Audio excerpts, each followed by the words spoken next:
कारण राजकारणमध्ये आज आपल्यासोबत आहे निवेदिता एकबोटे फ्रॉम भाजप.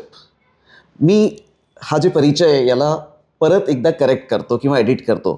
डॉक्टर निवेदिता एकबोटे, प्रभाग क्रमांक 12 आणि विजेता. Thank you thank you. Doctor Nivedita, there was a time, एक काळ होतं जेव्हा लोक असं म्हणायचे की एक जमाना था जब सियासत में भी मोहब्बत थी, अब तो मोहब्बत में भी सियासत है.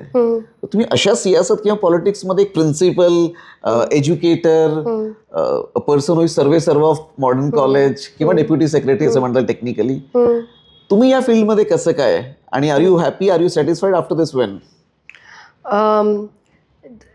2020ला वेन आय एंटर्ड पॉलिटिक्स, संघटनेमध्ये युवती अध्यक्ष झाले पुणे शहराची आणि शहराचे आपले नेते आदरणीय उच्चतंत्र शिक्षण मंत्री Chandrakant Dada, he was instrumental behind it आणि त्यांनी मला युवती अध्यक्ष शहराचं केलं. तेव्हाच पण मी एज्युकेशन क्षेत्रात होते. 2009 पासून माझं अकॅडमिक करिअर सुरू झालं. Purposely I had decided to be in politics, कारण मला असं वाटत होतं की जेव्हा आपण ॲज अ प्राध्यापक किंवा ॲज अ प्रोफेसर एखाद्या पब्लिक लीडरबद्दल किंवा जो नेता आहे, जो कोणी कॉर्पोरेटर आहे, MLA आहे, त्याच्याबद्दल कमेंट्स पास करतो, तेव्हा आपल्याला अधिकार तेव्हाच येतो की जेव्हा we have participated in it. त्यांनी ॲटलिस्ट पार्टिसिपेट तरी केलं आहे, दे हॅव बीन देअर. तर मला आठवतं आहे की माझा एक स्टुडंट होता MBAचा आणि we were discussing about the public life आणि लीडर्स आणि सिव्हिक सेन्स. आणि he said, ma'am why don't you try? आणि मग तेव्हा मला लक्षात यायचं की अरे, आपण जेव्हा आपल्याला अधिकार तेव्हाच प्राप्त होतो की जेव्हा आपणही त्याच्यामध्ये पब्लिक ओपिनियनमध्ये जातो आणि मग मासेसमध्ये जातो आणि मग आपण आपल्या जगामध्ये कम्फर्टेबली जगत असतो ना. अकॅडमिक्समध्ये लोकांमध्ये जाणं आणि निवेदिता, तुम्हाला पॉलिटिकल लोकांसारखं म्हणजे एक्सपर्ट्स आहेत त्यांच्यासारखं तुम्हाला बाईट देणं आलंय माझं मते. म्हणजे तुम्ही म्हणताय की स्टुडंटनी सांगितलं, तुमच्या आई स्वतः नगरसेविका होत्या, बरोबर? म्हणजे घरी पॉलिटिक्स तर आहेच, मिलिंदजींचं नाव आणि तुमचं कनेक्शन संघासोबत किंवा भाजपसोबत आधीपासून आहे. आणि तुमचं म्हणणं आहे की एका दिवशी तुमच्या एका विद्यार्थ्यांनी सांगितलं, त्यानंतर तुमच्या असं लक्षात आलं? नाही, what I wanted to say is की मी पॉलिटिक्समध्ये स्वतः कधी नव्हते. माझं करिअर हे वेगळं राहिलेलं आहे. माझा पाथच वेगळा होता. एज्युकेटर 2015ला अहमदाबाद IIMला जाऊन शिकले, तिथून मग रिसर्चरमध्ये छान रिसर्चर म्हणून काम करू आणि I was very happy doing it. PhD guide झाले, सगळं चांगलं चालू असताना वन डे स्टुडंट सांगणं नाही, that was a trigger point. That's what I wanted to say. आई पॉलिटिक्समध्ये होती. 2017ला ती कॉर्पोरेटर झाली होती, पण मी तिच्या प्रचाराव्यतिरिक्त जास्त इन्व्हॉल्व्ह नव्हते. Before 2020 I had started getting that feeling की आपल्याला जर कॉन्ट्रीब्यूट करायचं असेल आणि मी जर आता 400 लोकांना केटर करते, तर that gives you a platform wherein you can cater to 4 lakh people. म्हणजे ॲस्पिरेशन होतं आणि त्या दिवशी ट्रिगर झालं आणि आईचं बघता बघता एक लक्षात येत होतं की आपल्याला काहीतरी जर कॉन्ट्रीब्युशन आपल्याला जे वाटतंय, जे करायचंय, जे मी आईला खूप वेळा सांगायचे, आई हे कर ते कर, तर आपण स्वतः जर आईसाठी पण गाईड होत्या तुम्ही? गाईडपेक्षा एक नागरिक म्हणून मला जे वाटायचं किंवा मी जे समाजातलं ऑब्झर्वेशन्स एक नागरिक म्हणून तिच्यापर्यंत पोहोचू शकायचे, तेव्हा मला असं वाटायचं की साधं एक उदाहरण होतं की चित्तरंजन वाटिका आमच्या प्रभागामध्ये येते. तर चित्तरंजन वाटिका ही खूप अशी शांत, एकदम छान मॉडेल कॉलनीतलं एक खूप सुंदर पार्क आहे आणि तिथे मी आईला सांगायचे काही काही गोष्टी की तिथे असं झालं पाहिजे तसं. तर मला ते पब्लिक ओपिनियन जेव्हा व्हायचं आणि ते काही काही गोष्टी ती करायची पण त्या घडत नव्हत्या, तेव्हा मला खूप स्ट्रगलने तिला त्या घडवाव्या लागल्या. तेव्हा मला वाटायचं की अरे, आपण हे स्वतः जर परस्यू केलं, जर आपण स्वतः ह्याच्यात गेलो तर खूप फरक पडेल. आणि मग थँकफुली मला चांगले मेंटर भेटले आणि त्यांनी मला सांगितलं. नाव पण सांगा ना. मला चंद्रकांत दादा पाटील आणि होते आणि दादांनी मला पहिल्यांदा युवती अध्यक्ष केलं पुणे शहरात. म्हणजे entry Chandrakant Dada, credit goes to Chandrakant Dada 100%. आणि जगदीश मुळीक तेव्हा शहराध्यक्ष होते. ऑफकोर्स आय ऑलवेज न्यू आदरणीय मुख्यमंत्री देवेंद्रजी फडणवीस, पण he is a state wide leader आणि ते खूप मोठे आहेत, त्यांचा आशीर्वाद पाठीशी होताच. पण मला राजकारणात आणलं ते चंद्रकांत दादांनी. मग विजयानंतर लगेच फोन केलं त्यांना 100% किंवा भेटायला गेला तुम्ही? लगेच दादा तेव्हा नव्हते, दादा मुंबईला पोहोचले होते, पण मी लगेच दादांना फोन केला आणि दादांना खूप आनंद झाला. आणि दादांनी खूप प्रेम दिलंय मला. खूप पितृतुल्य व्यक्ती आहेत दादा माझ्यासाठी. क्या बात आहे. निविता, तुमच्या आई पण पॉलिटिक्समध्ये होत्या आणि इनफॅक्ट PMCला नगरसेविका होत्या. तर घरीच कॉम्पिटिशन नाही झालं का, की आईने विचारलं का की अरे तू का प्लॅन करते, म्हणजे मी का नाही? हो, कॉम्पिटिशनचा विषयच नव्हता, कारण ती आई आहे माझी आणि आई मुलीचं नातं हे खूप वेगळं असतं. अर्थात ऑफकोर्स हे पॉलिटिक्स आहे, त्यामुळे पॉलिटिक्समध्ये it is a power game. पण it is always a power game. पण आमचं डिस्कशन झालं होतं. माझी आई आता मॅनेजमेंट, कोणी कोणाला समजावलं? मला त्यांनी कन्व्हिन्स केलं in fact, you will have to do it. आणि एक असतं ना की तुम्हाला राजकारणामध्ये अलाइव्ह राहायचं आहे, राजकारणामध्ये जिवंत राहावं लागतं सतत. तर तुमच्याकडे कुठलं तरी संघटनात्मक जबाबदारी दायित्व असेल तर तुम्ही राजकारणामध्ये अलाइव्ह राहू शकता. आणि इलेक्शन किंवा निवडणूक जर लढवली की ताकाला जाऊन भांड कशाला लपवा. यू हॅव ऑलवेज, तुम्ही येता राजकारणामध्ये ते कधी ना कधीतरी निवडणूक लढवण्यासाठी येता असं मला वाटतं. आणि गरजेचं पण आहे पब्लिकमध्ये येता. मतांच्या राजकारणात आलो की आपण स्वतःला प्रूव्ह करण्यासारखं 100%. आणि लोकांमधनं निवडून जाण्यासारखं एक त्याच्यामधला आनंदच वेगळा आहे. आणि ते ही पहिली निवडणूक होती? पहिली निवडणूक माझी. सो निवेदिता, आयुष्यात काय चेंज झालं? म्हणजे तुम्ही कित्येक तरी वर्ष you are in leadership position, तुम्ही कॉलेजला प्राध्यापिका म्हणजे इनफॅक्ट आहात तुम्ही, पण हे रिझल्ट आल्यावर पुढचे 2 दिवस झालेले आहे, आयुष्यात काय चेंज झालंय? अजून मला सिंकिन होत आहेत गोष्टी. अजून I am trying to learn things. मला कालच बोर्ड लावलं घराबाहेर, आमच्या कार्यकर्त्यांनी माझ्यासाठी बोर्ड तयार करून आणून ठेवला होता. काही खूप वेल विशर्स आहेत, त्यांनी ते LED टाईप काय काय करून आणलं. खूप मला त्याची सवय नाहीये. हो, मला त्याची सवय नाहीये ह्या सगळ्या गोष्टी. हवं असं वाटतं? खरं सांगू का? खरंच सांगायचं प्लीज. मी प्राध्यापक आहे आणि मी परत ते सांगते सारखं. तर मला ना त्या गोष्टींची सवय नाही आहे. आय हॅव एक वेगळं लाईफ जगले आत्तापर्यंत. हे आपण हा पार्ट ऑफ लाईफ आहे आणि ही एक दुनिया वेगळी आहे. आणि हे हवं तर नाही वाटत, पण एक गोष्ट कळते की हे पण गरजेचं आहे. तुम्ही जेव्हा मासमध्ये जाता, पब्लिकमध्ये जाता, तेव्हा तुम्हाला एक प्रकारे लोकांमध्ये जाऊन काही गोष्टी शो कराव्या लागतात, तेव्हा तुमच्याबद्दलचं रेकग्निशन लोकांना कळतं. तर तेही एक, आणि कार्यकर्त्यांचा मान सन्मान, त्यांचं प्रेम राखलं जातं. आणि त्यांनी एवढं प्रेम दिलं आहे कार्यकर्त्यांनी आत्तापर्यंत की जे इट वॉज रिअली अनएक्सपेक्टेड नाही म्हणता येणार, पण ओव्हरवेल्मिंग आहे माझ्यासाठी. आणि आनंद वाटतो खूप.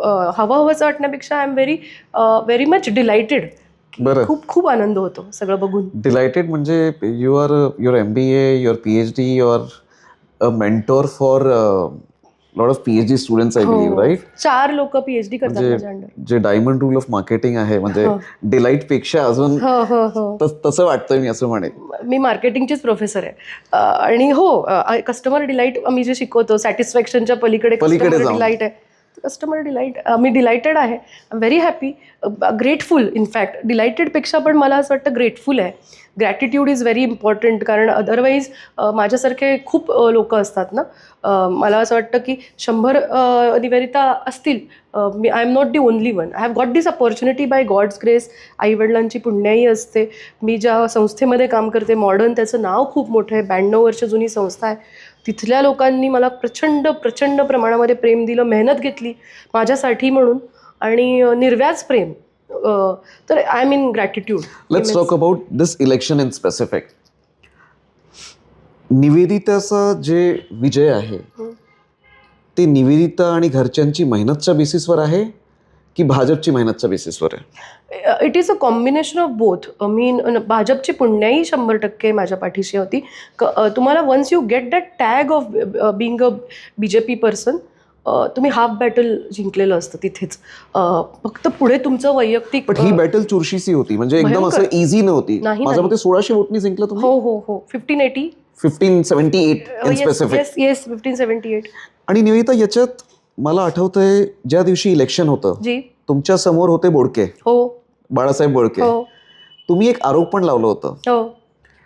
आणि तेव्हा मीडियामध्ये एक छोटी चर्चा अशी होती किंवा काही लोक असंही बोलत होते की निवेदिताने एक विक्टिम कार्ड किंवा हे जे आरोप लावलं आहे की हे लोक हॅरेस करताय किंवा मॉडर्नला येऊन जिथे मतदान केंद्र आहे तिथे येऊन त्रास देत आहे, तर ऍक्च्युली काय झालं होतं आणि त्याच्यात तुम्ही जे कंप्लेंट केली किंवा तुम्ही निवडणूक आयोगापर्यंत गेल्या तुम्ही या संदर्भात पुढे काय झालं याच्यात? आम्ही दोघांनी मी कंप्लेंट दिली, मग त्यांनी त्यांचं एक्सप्लेनेशन दिलं. ऍक्च्युली काय झालं होतं? बाळासाहेब बोडके हे खूप मोठे नेते आहेत आमच्या भागातले. मी त्यांना काका म्हणत आली आहे लहानपणापासून, कारण मी लहानपणापासून त्यांना ओळखते. इनफॅक्ट एक खूप चांगला कोइन्सिडन्स असा आहे की त्यांची मुलगी आणि मी शाळेत एकत्र होतो, एका बेंचवर बसलेलो. सो त्यांच्या घरी मी गेलेली आहे लहानपणापासून. सो आय नो हिम आणि माझ्या मनामध्ये इमेन्स रिस्पेक्ट आहे त्यांच्याविषयी, नितांत आदर आहे, कारण ते माझे काका आहेत. मी लहानपणापासून त्यांना बघितलंय. खूप वर्ष कॉर्पोरेशनमध्ये काम केलं, स्टँडिंग कमिटीचे अध्यक्ष होते आणि मोठे व्यक्ती आहेत ते. त्यामुळे त्यांच्याबद्दल म्हणून माझं काहीच वैयक्तिक नव्हतं. मात्र सकाळी साधारण 8च्या सुमारास मी मॉडर्नच्या शेजारी मला वॉशरूम तिकडे जायचं होतं म्हणून मी तिथे गेले.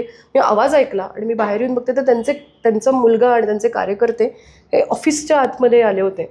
आणि मी म्हणलं काय झालं, तर ते आतमध्ये घुसून थोडंसं आमचा जो काही लेडीज बूथवर बसल्या होत्या त्यांच्याशी थोडंसं ॲरोगंटली बिहेवियर करून त्या थोड्या दहशती खाली आल्यासारखं मला वाटलं.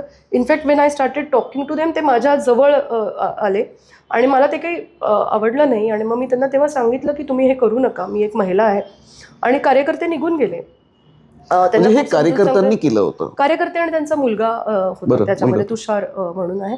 तोही माझा चांगला ओळखीचा आहे, जुना ओळखीचा आहे. पण इलेक्शनमध्ये या गोष्टी घडतात. कधी कधी you become desperate. Sometimes you know things are not going in favour, मग तुम्ही वेगळ्या पद्धतीने पॉलिटिक्स आहे. आणि मग मला तेव्हा तिथे सर इनपुट्स असे मिळाले होते कार्यकर्त्यांकडूनच, किंवा ज्या भागात ते लोकली ॲक्टिव्ह आहेत तिथनं आमचे पण माणसं, माझेही कार्यकर्ते तिथं गेले होते. त्यांनी असं इनपुट्स दिले होते की आत्ता जर यांना सकाळच्या वेळात थांबवलं नाही तर हे दिवसभर जिथे जिथे आपला बूथ आहे तिथे थोडंसं दहशत करण्याचा प्रयत्न करतील. तुम्ही राईट टाइमवर ऍक्शन, म्हणून मी ऍक्शन. पुढे काय झालं का? कारण ही कंप्लेंट फॉर्मल कंप्लेंट आहे. पोलिसांनी त्याच्यावरती ऍक्शन घेतली. मला PI साहेब तिथे आले, इंटरव्ह्यून केलं त्यांनी दोघांनाही. त्यांनी एक NC पद्धतीने, आम्ही ओरली, अर्थात आम्हाला वेळ नव्हता, पण त्यांनी ॲक्शन घेतली. त्यांनी सगळ्यांना समजून सांगितलं आणि तिथे ते स्टॉप झालं. नंतर काही घटना घडली नाही. बरं, तुमचं जे पॉलिटिकल बॅकग्राऊंड आहे तुमचं, म्हणजे तुमच्या फॅमिलीचं, त्याच्यात मिलिंद एकबोटे हे पण एक महत्त्वाचं नाव आहे, म्हणजे तुमचे काका. सर्टनली. आणि मिलिंद एकबोटे म्हटलं की हिंदुत्व हा शब्द इज लाईक डायरेक्टली प्रपोर्शनल. निवेदिताची हिंदुत्वबद्दल डेफिनेशन काय आहे? Very nicely asked. आणि मला खूप आनंद झाला तुम्ही हा प्रश्न विचारलात. एकबोटे, मिलिंद एकबोटे आणि हिंदुत्व आणि निवेदिता एकबोटे, ही जी समीकरणं आणि हे जी चर्चा सध्या चालू आहे, मला असं वाटतं की every person has his individual identity आणि आपण सगळ्यांना आपल्या आपल्या पद्धतीने जीवन जगण्याचा अधिकार आहे. मिलिंद एकबोटे हे माझे काका म्हणून, माझे काका आहेत. माझ्या वडिलांचे लहान भाऊ आहेत. मी लहानाची मोठी त्यांच्यासोबत झाली आहे. त्यांची आयडिओलॉजी त्यांच्या लहानपणापासून ही खूप हिंदुत्वाची आणि थोडाफार ॲग्रेसिव्ह हिंदुत्वाची पण राहिलेली आहे. आणि ती त्यांची पद्धत आहे. ते गौरक्षक आहेत, ते गौमातेसाठी काम करतात. त्यांच्याबरोबरच त्यांच्या हिंदुत्वाची डेफिनेशन आणि माझ्या हिंदुत्वाच्या डेफिनेशनमध्ये certainly there is a difference. आणि मला हिंदुत्व हे लिबरल आणि शांततेत आणि एकमेकांना समजून घेण्यात आणि जास्त आवडेल. म्हणजे निवेदिता एकबोटेचं हिंदुत्व फ्रेंडली आहे, ओपन आहे, लिबरल आहे, फ्रेंडली आहे. मी तुम्हाला एक उदाहरण देते. टिकम सर, माझ्या बरोबर मी ज्या गटातनं लढत होते तो सर्वसाधारण गट होता, तिथनं पुरुष होते सगळेजण. माझ्यासोबत काँग्रेसचे जावेद निलगर म्हणून इलेक्शन लढवत होते. जावेद काका, मी त्यांना जावेद भाई म्हणाले आणि काकाच म्हणत होते. ते आणि मी बसून वडापाव खाल्ला आहे एकत्र. आणि आम्ही दोघांनी, त्यांनी मला आशीर्वाद पण दिलेले. आणि माझं हिंदुत्व हे माझ्या धर्माच्या बद्दल एक्सप्रेशन देणं आहे आणि कुणालाही दुसऱ्याला अंडरमाइन करणं हे नाही आहे. माझं हिंदुत्व हे खूप जीने दो. ॲब्सोल्युटली. फक्त समोरच्याने समजा तुम्हाला जर अटॅक करण्याचा प्रयत्न केला तर you have to react. That is my Hindutva. पण I will not go and attack first, आणि कोणाला तरी त्रास माझ्याकडनं होईल हे काम कधीही माझ्याकडनं घडणार नाही, कारण प्रत्येकाला आपापलं जीवन जगण्याचा अधिकार आहे असं मला वाटतं. आणि असं तर नाही ना की समोरच्याने इथं एक दिलं तर हे गाल पण ऍब्सोल्युटली तसं नाही, पण ऍब्सोल्युटली. त्यामुळे आपल्याला दोघांनाही, म्हणजे म्हणूनच म्हटलं ऍक्शनला रिॲक्शन होऊ शकते, पण ऍक्शन माझ्याकडनं नाही होणार. स्वतःहून जाऊन कोणाला त्रास देणे if you are doing some illegal work, मी लिगली जाईन, पण मी त्याच्यामध्ये स्वतःच्या हातात कायदा कधी घेणार नाही. बरं, तुम्हालाही बीजेपीला 119 किंवा 120, इनफॅक्ट आंबेडकर जे बोलले होते 120चा आकडा, किंवा सगळेच म्हणत होते, दादा चंद्रकांत दादा 115 म्हणत होते, मुरलींना 120 म्हणत होते, तुम्हालाही अपेक्षित होतं 120? हो, 100%. म्हणजे ज्या प्रकारचं वातावरण होतं, मी शहर भाजपमध्ये संघटनेमध्ये काम केलेली व्यक्ती आहे, मी प्रदेश भाजपमध्ये संघटनेमध्ये काम केलेली व्यक्ती करते इनफॅक्ट. मला माहिती आहेत, हे सगळेच जण आमचे मित्रमैत्रिणी आहेत जे आत्ता लढलेत, आणि मी 6 वर्ष या सगळ्यांबरोबर डायरेक्ट काम करते. मला वातावरण कळत होती, मला पल्स कळत होता. इनफॅक्ट 120+ हा आकडा अगदीच खरा होता. आमची काही रिअलिस्टिक होतं. Very true. बघा ना, 119ला पोचलोच आहे ना आम्ही. 2-3 लोक तर आमची 200-300 मतांनी गेली होतो. 200-300 पण नाही, एक तर आमचा माणूस 138 मतांनी पडलाय. सो 120+ हे खूप नॅचरल ऑर्गॅनिक आकडा होता. तुम्ही मॅनेजमेंटचे स्टुडंट पण आहात, तुम्ही IIM अहमदाबादला तुम्ही मॅनेजमेंटचा कोर्स केलाय, you are into administrative role of principal. राष्ट्रवादीचं कुठं चुकलं, किंवा काय नेमकं त्यांच्याकडनं नाही झालं ज्यामुळे त्यांना सीट कमी मिळाली? पब्लिक आय मध्ये, इफ आय टेल यू, तुम्ही मला वेगळ्या अँगलने प्रश्न विचारतात, नॉट ॲज अ पॉलिटिशियन किंवा not as a BJP as a person, as a तुमच्याकडे एक एक्युमेन आहे. हो, मला असं वाटतं पब्लिक इमेज त्यांची थोडीशी डॅमेज. कशामुळे? सर्टनली ज्या पद्धतीने त्यांनी उमेदवारी दिल्या लोकांना, ऑफकोर्स ते उमेदवार जिंकून जरी आले असले तरी सुद्धा राष्ट्रवादीकडे बघण्याचा दृष्टिकोन असा झाला की बीजेपीमधल्या नाराजांना डायरेक्ट ॲक्सेस. दुसरी गोष्ट, तुम्ही ज्या पद्धतीचे उमेदवार आणि ज्या पद्धतीचं वक्तव्य त्यांच्याकडनं झाली, त्यामध्ये पुणेकरांना हे रुचलं नाही, पुणेकरांना हे आवडलं नाही. आणि पुणेकर हे सुज्ञ आहेत. पुणे हे वेगळ्या प्रकारचं शहर आहे, इथे अशा प्रकारची वक्तव्य, अशा प्रकारची पब्लिक इमेज तुम्हाला घातक ठरू शकते. पण हे तुम्ही जे म्हणताय निवेदिता, याला दोन्ही आंदेकर लेडीज जे आहे किंवा अमोल बालवडकर, आता हे तिघही जिंकून आले, तुमच्या अगेन्स्टमध्ये जिंकून आलेत. तुम्ही जे म्हणता हे इथं का प्रूव्ह होत नाही किंवा कॉन्ट्राडिक्ट का होतंय? त्या भागामध्ये पब्लिक सपोर्ट त्यांच्या बाजूने असू शकतो, मी हे सटकन दिसतंय आपल्याला. पब्लिक मॅन्डेट तुम्ही त्याला नाही म्हणू शकत नाही, पण इमेज जी परसेप्शन जे तुमच्याबद्दलचं क्रिएट झालं ऑल ओव्हर पुणे, तर मला वाटतं त्यांनी इकडे बाकीच्या ठिकाणी डॅमेज नक्कीच झालं त्यांना. आणि ज्या पद्धतीने तुम्हाला, म्हणजे आता you are a young BJP person, तुम्हाला तिकीट मिळालं. बीजेपीत बरेच असे लोक आहे जे यंग आहे, जे बहुतेक बाहेर नाही गेले, पण त्यांना तिकीट नाही मिळालं, त्यांना अपेक्षित होतं. हे तुम्ही कसं बघता? कारण की काही लोकांचं मत आहे की सर्वे जे आहे त्याच्यात थोडं मॅनिप्युलेशन झालं, किंवा त्यांना शब्द दिले गेले होते, कमिटमेंट दिलं गेलं होतं, तरी त्यांना तिकीट नाही दिलं गेलं. उदाहरण सागर भोंकर नरे, त्यांच्या आईला तिकीट दिलं गेलंय. तुमच्या केसमध्ये आईला न देता तुम्हाला दिलं गेलंय. तर असं पण झालंय ना, हे तुम्ही कसं बघता? सर्वे हा पूर्णपणे वरिष्ठ आणि संघटनेचा विषय आहे, त्यामध्ये मी बोलणं हे चुकीचं राहील. I am very politician Nivedita एकबोटेंचं कॉमेंट बोलू शकता तुम्ही, पण मी ऑनेस्टली सांगते, सर्वेज हे आमच्यापर्यंत आले नाहीत, आणि सर्वेजमध्ये आम्ही फक्त आमची उमेदवारी मागू शकत होतो की आमच्याबद्दलचं परसेप्शन एक चांगलं आहे, मी इच्छुक म्हणून इंटरव्ह्यू देऊन आले.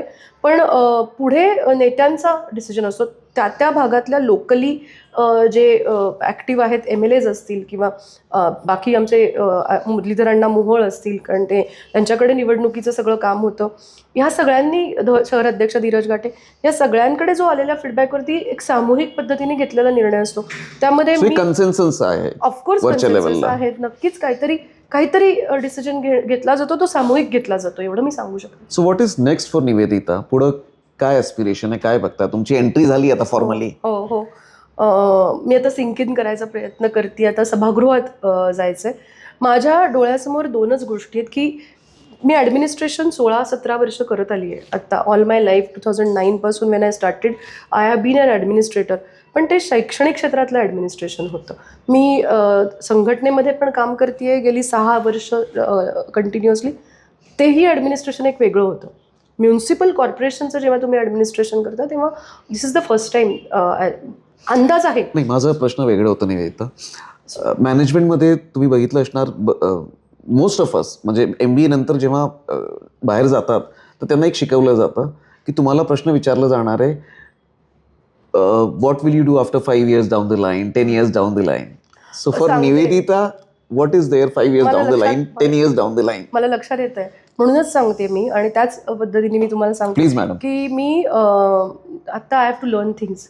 आय विल मी प्रोफेसर असले तरी आय एम अ स्टुडंट, आणि मी मला बीजेपी शिकवतं का हो कॅन्डिडेट्स? म्हणजे तुम्ही ज्या पद्धतीने आन्सर देता एकदम नाही. पॉलिटिकली राईट, मग कुठेही आम्हाला- अडकवा, नो गुगली. नाही, पण मला I have to learn things myself, आणि मला ते कळतं की you have to stay humble. हे दिलंय पक्षाने एवढी मोठी जबाबदारी. आज मी आदरणीय बाळासाहेब बोडकेंसारख्या व्यक्तींना बीट करून इथपर्यंत पोहोचली, ही माझ्यासाठी फार मोठी अचिव्हमेंट आहे. आणि मी इथपर्यंत पोहोचली ह्याच्या ग्रॅटिट्यूडमध्ये राहू का अजून? हां, नक्कीच मला 2-3 त्यांच्यासोबत गोष्टी भेट झाली मनामध्ये नंतर? नाही झाली, आणि मी भेटणार आहे त्यांना उद्या. मी त्यांची वेळ घेऊन त्यांच्याकडे जाणार आहे, त्यांना नमस्कार पण करणार आहे, कारण ते काका आहेत माझे. पण तरीसुद्धा मी सांगते 5 वर्ष पुढे पक्ष ज्या पद्धतीने काम देईल ते करायचं आहे. आत्ता तरी शॉर्ट टर्म गोल माझं एवढंच आहे की मला I have to learn administration of corporation. मला लोकांनी प्रचंड अपेक्षेने तिथं पाठवलं आहे. मी कालच चाफेकर वस्तीमध्ये जाऊन आले. तिथे लोक मला भेटली, त्यांनी खूप ओवाळलं, खूप कौतुक केलं, खूप प्रेम दिलं. पण काही लेडीज होत्या त्या माझ्यापर्यंत पोहोचल्या. त्यांनी मला सांगितलं की आमच्या तुमच्याकडनं खूप अपेक्षा आहे, आमच्या वस्तीचा विकास झाला पाहिजे, आमची ही कामं आहेत, रस्ते, पाणी. 5 वर्षात तुम्ही नेमकं काय करणार तुमच्या प्रभागासाठी? माझा प्रभाग FC रोड, JM रोड, खूप कॉलेजेस तिथे आहेत. ओव्हरऑल मॉडेल कॉलनी एरिया, प्रचंड टॉप कॉलेजेस आहे सगळे. टॉप कॉलेजेस आहेत. आणि मी एज्युकेशनमध्ये राहिले त्यामुळे मी ह्या सगळ्यांना ओळखते. मला असं वाटतं की माझ्या दृष्टीने रस्ते, पाणी आणि लाईट आणि बाकीच्या गोष्टी या बेसिक त्या केल्याच पाहिजेत. त्याच्यामध्ये it is routine work of PMC आणि कॉर्पोरेट. विमेन सेफ्टी, एक्झॅक्टली मी तेच सांगणार होते. मला स्पेसिफिकली या एरियाजमध्ये काम करायचं, त्यामध्ये विमेन सेफ्टी इज अगेन. नेमकं काय करणार तुम्ही? कारण की खूप पॉलिटिशियन्स याबद्दल बोलतात, स्पेशली लेडीज, की आम्ही याच्यात नेमकं काय करणार तुम्ही? मला विमेन एम्पॉवरमेंटमध्ये ना, मला असं वाटतं की बचत गट काही असतात ना, तर आपण खूप लोक म्हणतात की आम्ही त्यांच्याशी बोलतोय, जाऊन भेटतोय वगैरे. पण मला ना ॲक्च्युली त्यांच्याबरोबर काम करायचं आहे. त्यांची एक चेन तयार करायची, जेणेकरून एक सिंगल बचत गट मला भेटण्यापेक्षा समूहाने जर आम्ही त्यांना भेटलो किंवा एकत्र भेटलो, आणि ही मीटिंग जर महिन्यांनी होत राहिली किंवा 2 महिन्यांनी एकदा जरी होत राहिली तरी ते एम्पॉवर होत राहतील. सरकारच्या प्रचंड मोठ्या योजना आहेत. तुम्ही आदरणीय मुख्यमंत्री देवेंद्रजी फडणवीस यांचं आत्ता ऐकलं असेल, ते अनेक भाषणांमध्ये बोलले की लखपती दिदी हा एक मोठा विषय. आता ते विमेन सेफ्टीशी रिलेटेड नाही आहे. सांगण्याचा मुद्दा असा, एम्पॉवरमेंट होईल. एम्पॉवर झालेली जी महिला असते ना, ती कायमच सेफ महिला असते, कारण तिच्यामध्ये कॉन्फिडन्स येतो. सेफ्टी कोणाला द्यावी लागते की जो अंडर कॉन्फिडंट आहे त्यांना. या जर कॉन्फिडंटच झाल्या तर त्यांना त्या स्वतःच लोकांना सेफ करतील अशी परिस्थिती मी येते. का विचारलं मॅडम, कारण की तुमच्या भागात जे कॉलेजेस आहे तिथं शिकण्यासाठी बाहेरच्या बऱ्याच लेडीज, गर्ल्स येतात. आणि तुम्ही बघा डेक्कन पोलीस स्टेशनमध्ये किंवा त्या एरियात बरेचसे असे केसेस किंवा NC रजिस्टर होतं जिथे काहीतरी कोणाला, मला आठवतं एक कपलला मध्ये 1 वर्षभर पूर्वी एक केस झाला होता. त्या परीने किंवा त्या रेफरन्समध्ये काय स्पेसिफिक ॲक्शन्स करतात? मला असं वाटतं शाळा कॉलेजेसमध्ये जाऊन अवेअरनेस पण क्रिएट करू शकतो आपण. आणि इट इज नॉट PMC, पण it is me Nivedita Ekbote म्हणून इंडिव्हिज्युअली हे करण्याचं, की माझा एक NGO पण आहे, अवनी नावाचा, अन्न वस्त्र निवारा असं त्याचं लॉंग फॉर्म आहे. पण with that I can work on women safety. मला एक जाणवलं सर, विमेन सेफ्टीच्या बियॉन्ड जाऊन बोलते मी. जेव्हा वस्ती एरियामध्ये फिरत होते तिथे घराघरामध्ये कधी 3 मुली 1 मुलगा किंवा मुली जास्त आहे, आणि त्या पालकांवरती बर्डन असतं त्यांच्या लग्नाचं लहानपणापासून. आपला समाज आणि सिस्टीम अशी आहे की जिथे ते बर्डन सर्टनली आहे. तर मला असं वाटलं की मी इथे ह्या भागामध्ये जर सामूहिक विवाहाचं काम करू शकले ना, खूप मोठा खर्च त्यांचा वाचू शकतो. आणि त्याच्यावरती जर काम केलं तर अनेक आईवडिलांचं हॉल करण्यापासून, जेवणपासून अनेक गोष्टींचा खर्च वाचतो. आणि कितीतरी NGOज आहेत, समाजकार्य खूप. आणि ते मला खूप वाटलं, मला हे गेल्या 15 दिवसात जाणवलेली खूप मोठी गोष्ट आहे. दुसरी गोष्ट मला जाणवली की मी कॉलेजमध्ये काम करते, त्यामुळे आम्ही प्लेसमेंट, मला खूप महत्त्व देतो कॉलेजमध्ये. तर समाजामध्ये ह्या मुलांना तुम्ही चांगला रोजगार जर उत्पन्न करू शकलात ना, तर त्यांची एनर्जी चांगल्या पद्धतीने ड्राईव्ह होईल, पॉझिटिव्ह होणार. जी त्यांची आता पोटेन्शियल एनर्जी पडू नये त्यांच्याकडे, त्याला तुम्ही चांगलं चॅनलाइज करू शकता. आता थोडं हिंदीकडे जाऊया, हिंदीत बोलूया. आप बीजेपी की एक युवा नेता है या युवा नेत्री है अगर हिंदी में कहें तो, और आप सिंगल भी हैं। हम्म, कई बार ऐसा देखा जाता है कि जब एक सिंगल महिला अपने लाइफ में आगे बढ़ती है तो उन्हें कई सारे पुरुषों से एक चैलेंज आता है या कई बार दिक्कत भी आती है या कई तरह के दिक्कतों का सामना करना पड़ता है। क्या आपके लाइफ में ऐसी कोई दिक्कत आई? क्या आपने कभी ऐसी कोई चीज़ का सामना किया है या इस पूरी चीज़ को आप कैसे देखते हो?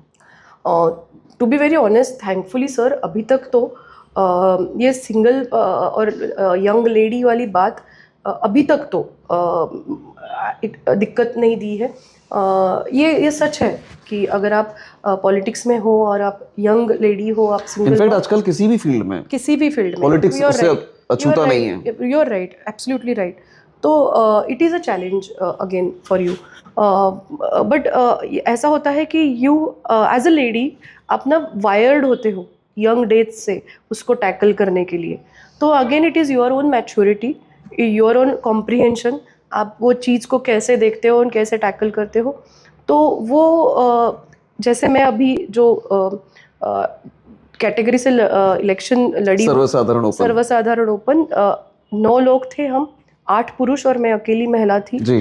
तो it was a challenge definitely. सारे पुरुष थे एंड बट समाज ने बहुत प्रेम दिया है और आप देखोगे तो वोट्स भी ज़्यादा महिलाओं से आए हैं प्रभाग 12 में देखा जाए तो ये है कि आपको टैकल करना होना। मैं खास करके पॉलिटिक्स के एंगल से जानना चाह रहा हूँ कि देखिए आप किसी भी पार्टी में काम कर रहे हो, लेकिन कई बार ऐसा होता है कि खासकर महिलाओं के केस में, जो हम लोगों को भी ऑफ द रिकॉर्ड कई बार हम जिनको जानते हुए लेडीज़ भी बताते हैं कि कुछ पुरुष ज़रूरत से ज़्यादा मदद करने की कोशिश कर रहे हैं, ये दिखाना चाह रहे हैं कि भाई हम आपके लिए बहुत हेल्प कर रहे हैं, भाग भाग कर हेल्प कर रहे हैं। हाँ, ऐसे किस्से होते हैं? ऐसे किस्से ज़्यादा नहीं हुए हैं, बट यहाँ पे भी आपका सिक्स सेंस काम करता है and then you start tackling things. तो आपको आपका सिक्स सेंस, महिलाओं को वो गिफ्ट है भगवान की, तो आपको वो टैकल करना आता है, आना चाहिए।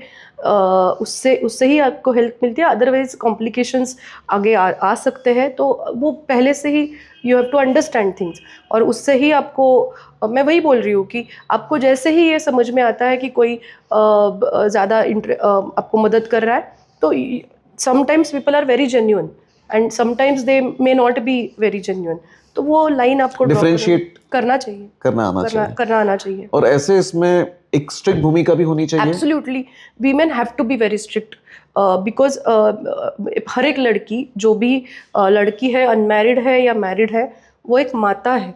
अपने समाज में हर एक लड़की को हमने माता का दर्जा दिया हुआ है। तो वो हमको वो माता समान एंड दैट मदरली बिहेवियर, आपको when you command that respect ना, आपको वो खुद के कैरेक्टर से भी दिखाना चाहिए। ठीक है, लास्ट में हम लोग अब रैपिड फायर पे आते हैं, जिसे हम लोग कहते हैं गुगली। और इसमें मैं कुछ नाम लूँगा, आपको इन नामों को लेकर 1 या 2 वाक्य में आपके कमेंट्स देने हैं, केवल कमेंट्स, या ये कोई प्रश्न के फॉर्म में भी हो सकता है। हे कमेंट्स तुम्ही मराठी, हिंदी, इंग्रजी कुठल्याही भाषेत देऊ शकता। ओके। मुरलीधर मोहोळ, पुणे शहराचे खूप मोठे नेते आणि प्रचंड भविष्य असलेले नेते। बाळासाहेब बोडके, माझे काका। Ravindra Dhangekar, no comments. देवेंद्र फडणवीस, भयंकर पोटेन्शियल असलेले आमचे सर्वांचे एक फादर फिगर आणि देवाभाऊ। चंद्रकांत दादा पाटील, माझ्यासाठी पितृतुल्य व्यक्तिमत्व। Pune police commissioner Amitesh Kumar, amazing personality, Singham. बीजेपीच्या महापौर 2026 PMC, टिंब टिंब टिंब। संघटना ठरवेल ते। निवेदिता एकबोटे, सध्या आहे सिंगल, पुढे जाऊन सिंगल न राहता डबल झाल्या तर तो वर्ष असणारे टिंब टिंब टिंब। नाही, as early as possible. I am very much happy. मला करायचंय लग्न. वर्ष टिंब टिंब आय टिंब. डोंट नो, ती व्यक्ती आली पाहिजे समोर. I am ready. बरं, प्रोफेसर की पॉलिटिशियन? सध्या तरी I am loving the politician phase. Anything else which you would like to say to professor politician is a very nice combination. I am liking that combination. म्हणजे खूपच वेगळं वाटतंय ते. Any message madam for our viewers, पुणेकर्स? I am extremely grateful that people have voted for BJP. माझ्या प्रभागामध्ये मी प्रचंड कृतज्ञ आहे की मला लोकांनी एवढं भरभरून प्रेम दिलं. आणि मी फर्स्ट टायमर असताना मला जिंकून दिलं. एक महिला सर्वसाधारण कॅटेगरीतनं लढली आणि महिलांनी प्रचंड प्रेम दिलं, सर्वांनीच प्रेम दिलं. त्याबद्दल खूप जबाबदारीची जाणीव झाली आता. आणि आम्ही सर्वच जण 119 लोक जे भारतीय जनता पक्षाकडनं निवडून आले, इनफॅक्ट जे निवडूनसुद्धा नाही आले पण त्यांनी चांगली फाईट दिली, तर सर्वांचंही दायित्व आहे, जबाबदारी आहे की आपल्या सर्वांसाठी खूप चांगलं काम करू. येणारी 5 वर्ष ही पुण्यासाठी नव्हे, महाराष्ट्रासाठी नव्हे, तर देशासाठी खूप ट्रान्सफॉर्मेशनचे आहेत. आणि आमच्याकडनं जे काही काम होईल त्याचं रिफ्लेक्शन स्टेटवर होणार आहे. पुणे हे फार मोठं चर्चेचा विषय आहे नॅशनली, आणि त्यामुळे पुण्यात आम्ही जे काम करू ते नॅशनली रिफ्लेक्ट होणार आहे. तर आपल्या सर्वांच्या आशीर्वादाने खूप खूप चांगलं काम करू. सर्वांनी खूप चांगला सपोर्ट करा आणि public participation is very very important. Thank you so much, Dr. Nivedita Igbote, for being here at NewsDot's office. Thank you. Viewers, she was Nivedita, one of the highly educated new corporator of PMC, and on behalf of NewsDots and our viewers, we wish her all the best. Thank you so much. For her future endeavors. Thank you so much, ma'am. Thank you for having me. Thank you for your valuable time.